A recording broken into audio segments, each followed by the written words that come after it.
இன்னைக்கு இந்த வீடியோல நம்ம பாரத பிரதமர் நரேந்திர மோடி ஜூலை 23, 24 பிரிட்டனுக்கு பயணம் போயிருக்கிறாரு.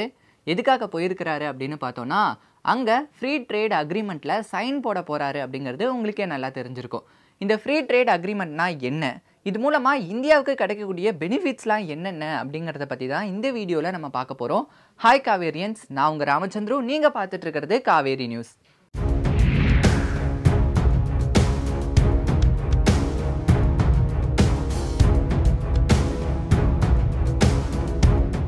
இந்த ஃப்ரீ ட்ரேட் அக்ரிமெண்ட்னா என்ன அப்படிங்கிறத பற்றி ஃபஸ்ட்டு பார்க்கலாம். இந்த ஃப்ரீ ட்ரேட் அக்ரிமெண்ட்டை பொறுத்த வரைக்கும் இப்போ நம்ம நாட்டில் இருந்து ஏற்றுமதி செய்யக்கூடிய பொருட்களுக்கு பார்த்தீங்கன்னா பிரிட்டனில் சுங்கவரி அப்படிங்கிறத விதிப்பாங்க. அந்த சுங்கவரியை இந்த ஃப்ரீ ட்ரேட் அக்ரிமெண்ட் மூலமாக முற்றிலுமாக நீக்கிடுவாங்க அல்லது கணிசமாக குறைப்பாங்க அப்படின்னே சொல்லலாம். அதை தான் தடையில்லா வரி ஒப்பந்தம் அப்படின்னு சொல்லுவாங்க. சிம்பிளாக சொல்லப்போனால் வரி இல்லா வர்த்தக ஒப்பந்தத்தை தான் ஃப்ரீ ட்ரேட் அக்ரிமெண்ட் அப்படின்னு சொல்லுவோம். இந்த ஃப்ரீ ட்ரேட் அக்ரிமெண்ட்டை இந்தியாவுக்கும் பிரிட்டனுக்கும் இடையில கொண்டுட்டு வரணும் அப்படிங்கிறதுக்காக ரொம்ப நாளாகவே பேச்சுவார்த்தை அப்படிங்கிறது நடந்த வண்ணமாக தான் இருந்துச்சு. குறிப்பாக பார்த்தீங்கன்னா 2020 இருந்தே இதுக்கான பேச்சுவார்த்தை அப்படிங்கிறது இந்தியாவுக்கும் பிரிட்டனுக்கும் இடையில தீவிரமாக நடந்துட்டு இருந்துச்சு.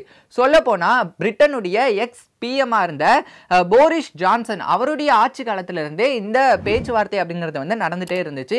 அவர் அப்போ என்ன சொல்லியிருந்தாருன்னா, இன்னும் ஒரு மாசத்துல நாங்கள் போட்டுருவோம், இன்னும் ஒரு வருஷத்துல நாங்கள் இந்த டீலை கொண்டுட்டு வந்துருவோம் அப்படின்னு சொல்லியிருந்தாரு. ஆனால் அவ்வளோ நாளாக பேச்சுவார்த்தை நடந்து இப்போ 2025 மே மாசத்துல இந்த ஃப்ரீ ட்ரேட் அக்ரிமெண்ட் இந்தியாவுக்கும் பிரிட்டனுக்கும் இடையில ஃபைனலைஸ் ஆச்சு அப்படிங்கிற அஃபிஷியல் அனௌன்ஸ்மெண்ட் அப்படிங்கிறத கொடுத்துருந்தாங்க. ஸோ அந்த வகையில் இந்த ஃப்ரீ ட்ரேட் அக்ரிமெண்ட்ல சைன் பண்ணுறதுக்காக இப்போ நம்ம பாரத பிரதமர் நரேந்திர மோடி பிரிட்டனுக்கு பயணம் போயிருக்கிறாரு. இந்த வர்த்தக ஒப்பந்தம் போடுறது மூலமா நம்ம நாட்டுக்கும் சரி பிரிட்டன் நாட்டுக்கும் சரி என்ன மாதிரியான பெனிஃபிட்ஸ்லாம் கிடைக்க போகுது அப்படிங்கிறத பற்றி பார்க்கலாம். அதுக்கு முன்னாடி இப்போதைக்கு, அதாவது இப்போ நம்ம இந்தியாவுக்கும் பிரிட்டனுக்கும் இடையில எப்படி வர்த்தகம் போயிட்டு இருக்கு அப்படின்னு பார்த்தோம்னா, இந்தியாவில இருந்து பிரிட்டனுக்கு ஏற்றுமதி பண்ணக்கூடிய பொருட்களுடைய மதிப்பு பார்த்தீங்கன்னா 1.23 லட்சம் கோடியா இருக்கு. அதே பிரிட்டன்ல இருந்து இந்தியாவுக்கு ஏற்றுமதி செய்யக்கூடிய பொருட்களுடைய மதிப்பு அப்படின்னு பார்த்தோம்னா 72.59 ஆயிரம் கோடியா இருக்கு. இப்படி இருக்கக்கூடிய சூழ்நிலையில இப்போ இந்த தடையில்லா வர்த்தக ஒப்பந்தத்தை கொண்டுட்டு வரது மூலமா பிரிட்டன்ல இருந்து நமக்கு ஏற்றுமதி செய்யக்கூடிய பெரும்பாலான பொருட்களுக்கு கிட்டத்தட்ட 90% பொருட்களுக்கு பார்த்தீங்கன்னா இந்தியா கணிசமா அதோடைய வரிகளை குறைக்க போறதா சொல்லியிருக்காங்க. அதே நேரத்தில் சில பொருட்களுக்கு வரியை முற்றிலும் நீக்க போறதாவும் சொல்லியிருக்காங்க. உதாரணத்துக்கு இப்போ பிரிட்டன்ல இருந்து வரக்கூடிய கார்களுக்கு பார்த்தீங்கன்னா இந்தியாவில் 100% வரி அப்படிங்கிறத விதிச்சுட்டு வந்துட்டு இருக்காங்க.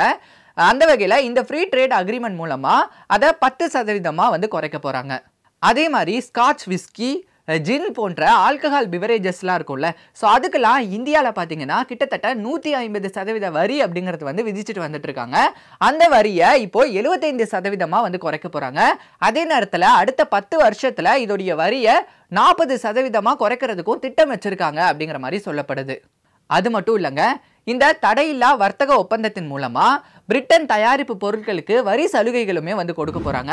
முக்கியமா அழகு சாதன பொருட்கள், சாக்லேட்ஸு, பிஸ்கட்ஸு, மருத்துவ சாதனங்கள், ஆட்டோமொபைல் பார்ட்ஸு, இயந்திரங்கள், விண்வெளி உபகரணங்கள் அப்படின்னு சொல்லிட்டு இது எல்லாத்துக்குமே 15% 3% அதோடைய வரியை குறைக்க போறாங்க. இப்போ நான் சொன்னதெல்லாம் பிரிட்டன்ல இருந்து இறக்குமதி செய்யக்கூடிய பொருட்களுக்கு இந்தியா கொடுக்கக்கூடிய சலுகைகள். இதே மாதிரி இந்தியாவுக்கு பிரிட்டன் கொடுக்கக்கூடிய சலுகைகள் என்ன அப்படிங்கிறத பற்றி பார்க்கலாம். இந்தியாவில இருந்து ஏற்றுமதி செய்யக்கூடிய 99% பொருட்களுக்கு பார்த்தீங்கன்னா வரிகளை முற்றிலும் நீக்க போறதா பிரிட்டன் சொல்லியிருக்காங்க. சில பொருட்களுக்கு வரிகளை குறைக்க போறதாவும் சொல்லியிருக்காங்க. இதுல குறிப்பா நம்ம பார்க்கக்கூடியது, இப்போ இந்தியாவில் உழைப்பு மிகுந்த பொருட்களான ஜவுளி, காலணிகள், ரத்தினங்கள், நகைகள், தோல், கடல்சார் பொருட்கள் அப்படின்னு சொல்லிட்டு இது எல்லாத்துக்குமே வரியை குறைக்க போறதா சொல்லியிருக்காங்க. இது எல்லாத்துக்கும் இப்போ வரைக்கும் பிரிட்டன் எவ்வளோ வரி விதிக்கிறாங்க அப்படின்னு பார்த்தோம்னா 4% 16% வரியை விதிச்சிட்டு இருக்காங்க. ஸோ இது எல்லாத்தையுமே மொத்தமா இந்த வரிகள் எல்லாத்தையுமே நீக்க போறதா சொல்லியிருக்காங்க. அதே மாதிரி இந்த வர்த்தக ஒப்பந்தத்தின் மூலமா ஆட்டோமொபைல் இண்டஸ்ட்ரியுமே பயங்கரமா பலனடைய போகுது அப்படின்னே சொல்லலாம். வாகன உதிரி பாகங்கள், பொம்மைகள், இயந்திரங்கள்னு சொல்லிட்டு இது எல்லாத்துக்குமான வரிகளையுமே முற்றிலும் நீக்க போறதா சொல்லியிருக்காங்க. இந்த தடையற்ற வர்த்தக ஒப்பந்தத்தின் மூலமா இந்தியாவில் இருக்கக்கூடிய திறமை வாய்ந்தவர்கள் பிரிட்டன் சந்தையை அணுகிறதுக்கான நிறைய வாய்ப்புகளை வந்து இது ஏற்படுத்தி கொடுத்துருக்கு அப்படின்னு தான் சொல்லணும். குறிப்பா இப்ப இந்தியால இருந்து பிரிட்டன்ல போய் ஏதாவது வந்து நிறுவனத்தை ஆர்கனைஸ் பண்ணி நடத்தணும், அப்படி இல்லைன்னா இங்க இருந்து யாராவது அங்க போய் வேலை பார்க்கணும் அப்படின்னா வந்து சமூக பாதுகாப்புக்காக சில தொகையை வந்து அவங்க கொடுக்க வேண்டியது இருக்கும் அப்படின்னே சொல்லலாம். அந்த தொகையுமே இப்ப பிரிட்டன் வந்து குறைச்சிருக்காங்க. 3 வருஷத்துக்கு அந்த தொகை எதுவுமே நீங்க கொடுக்க வேண்டாம் அப்படிங்கிற மாதிரியும் சொல்லியிருக்காங்க. அதே மாதிரி வணிகர்கள், இசை கலைஞர்கள், யோகா ஆசிரியர்கள், சமையல் கலைஞர்கள் அப்படின்னு சொல்லிட்டு இந்த மாதிரியான அதாவது அங்க பிரிட்டன்ல போய் வேலை பார்க்கக்கூடிய கலைஞர்கள்லாம் இருப்பாங்கல்ல, இவங்க எல்லாத்துக்குமே வந்து விசா கொடுக்கறதுக்குமே வந்து பிரிட்டன் முன் வந்திருக்காங்க அப்படின்னு தான் சொல்லணும். ஸோ இந்த மாதிரி இந்த ஃப்ரீ ட்ரேட் அக்ரிமெண்ட் மூலமா இந்தியாவுக்கும் பிரிட்டனுக்கும் இடையில பாதுகாப்பு தொடர்பான ஒத்துழைப்பா இருக்கட்டும், வணிகம் மற்றும் முதலீடு தொடர்பான ஒத்துழைப்புமே வந்து விரிவடைய போகுது அப்படின்னு தான் சொல்லணும்.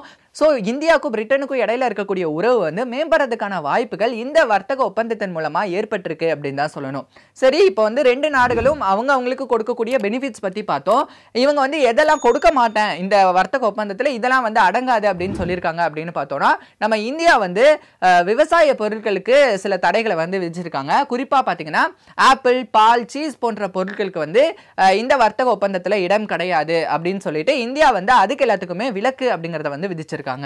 இதெல்லாம் தாண்டி இந்த தடையற்ற வர்த்தக ஒப்பந்தம் மூலமா இந்தியா வந்து பிரிட்டனுடைய மார்க்கெட் ஆக்சஸை அதிகரிக்க முடியும் அப்படின்னே சொல்லலாம். அதே மாதிரி இந்தியாவில் இருக்கக்கூடிய நிறுவனங்கள் பிரிட்டன்ல தொழில் தொடங்குறதுக்கான ஒரு நல்ல வாய்ப்பா இது வந்து பார்க்கப்படுது. அதே மாதிரி எக்ஸ்போர்ட்ஸுமே வந்து அதிகரிக்கும். எக்ஸ்போர்ட்ஸ் அதிகரிக்கும் போது இந்தியாவில் உற்பத்தியுமே வந்து அதிகரிக்கும் அப்படின்னே சொல்லலாம். அதே மாதிரி பிரிட்டனுக்கு கிடைக்கக்கூடிய பயன் என்ன அப்படின்னு பார்க்கும்போது, பிரிட்டனுடைய ஓவரால் ஜிடிபி இருக்குல்ல, ஸோ அந்த ஜிடிபியில் வருஷத்துக்கு இந்த வர்த்தக ஒப்பந்தம் மூலமாக கிட்டத்தட்ட 56,193 கோடி அளவுக்கு அவங்களுக்கு ஓவரால் ஜிடிபி வந்து அதிகரிக்கும் அப்படிங்கிற மாதிரி சொல்லியிருக்காங்க. அது மட்டும் இல்லாமல் இப்போ இந்திய பொருட்களுக்கு சுங்க வரியை குறைக்கிறது மூலமாக பிரிட்டன் மக்கள் வந்து இந்திய பொருட்களை மலிவான விலையில் வாங்கிக்க முடியும் அப்படிங்கிற மாதிரியும் சொல்லியிருக்காங்க. இன்னைக்கு தேதியில் இந்தியாவும் பிரிட்டனும் 1.96 லட்சம் கோடி அளவுக்கு வர்த்தகம் பண்ணிட்டு இருக்காங்க.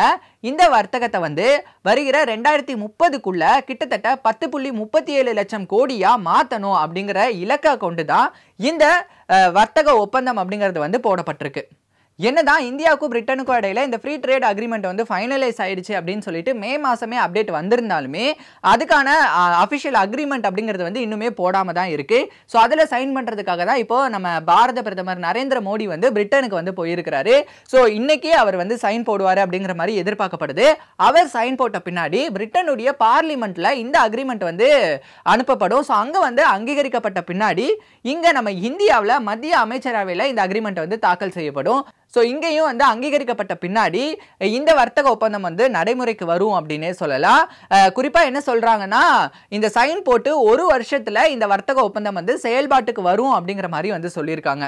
இந்த ஃப்ரீ ட்ரேட் அக்ரிமெண்ட் வந்து ஒரு இந்தியாவுக்கு கிடைச்ச ஒரு மைல்கல். அதே மாதிரி இது வந்து ஒரு வரலாற்று சிறப்புமிக்க ஒரு விஷயம் அப்படின்னு சொல்லிட்டு பிரதமர் மோடி அவர்கள் வந்து முன்னாடியே வந்து பேசியிருந்தாரு. அவர் ஏன் அப்படி சொன்னாரு அப்படின்னு பார்க்கும்போது, இந்த வர்த்தக ஒப்பந்தம் மூலமா இந்தியாவுக்கும் பிரிட்டனுக்கும் இடையில பாதுகாப்பு தொடர்பான உறவுகள் வந்து மேம்படுறதுக்கான வாய்ப்புகள் இருக்கு அப்படின்னே சொல்லலாம். அது மட்டும் இல்லாம பிரிட்டன் வந்து நம்ம நாட்டில் முதலீடு பண்றதுல வந்து கவனம் செலுத்திட்டு வந்துட்டு இருக்காங்க. இந்த வர்த்தக ஒப்பந்தம் மூலமா கூடிய சீக்கிரமாவே பிரிட்டன் வந்து கூடுதல் முதலீடை வந்து இந்தியாவில் பண்றதுக்கு வந்து தயாரா இருக்காங்க. அதுக்கான பேச்சுவார்த்தைகளுமே வந்து நடந்துட்டு இருக்கு அப்படிங்கிற மாதிரி வந்து சொல்லப்படுது. இப்போ பிரிட்டன் வந்து நம்ம நாட்டில் எவ்வளவு முதலீடு பண்றாங்க அப்படின்னு பார்த்தோம்னா கிட்டத்தட்ட 30 பில்லியன் அமெரிக்க டாலர் அளவுக்கு அவங்க வந்து நம்ம நாட்டில் முதலீடு பண்ணிட்டு இருக்காங்க. ஸோ இந்த ரேஷியோ வந்து கூடுதலாக அதிகரிக்கணும் அப்படிங்கிறதுக்காக பேச்சுவார்த்தை அப்படிங்கிறதுமே வந்து நடந்துட்டு இருக்கு அப்படின்னு சொல்லப்படுது. ஸோ இந்த வர்த்தக ஒப்பந்தத்தை பொறுத்த வரைக்கும் இந்தியா பிரிட்டனுக்கு இடையில ஒரு புது உறவை வந்து மேம்படுத்துறதுக்கான ஒரு பாலமாக தான் பார்க்கப்படுது அப்படின்னே சொல்லலாம். இந்த மாதிரியான தடையற்ற வர்த்தக ஒப்பந்தத்தை வந்து நம்ம பிரிட்டன் கூட தான் முதல்ல போட்டிருக்கோமா அப்படின்னு கேட்டால் கிடையாது.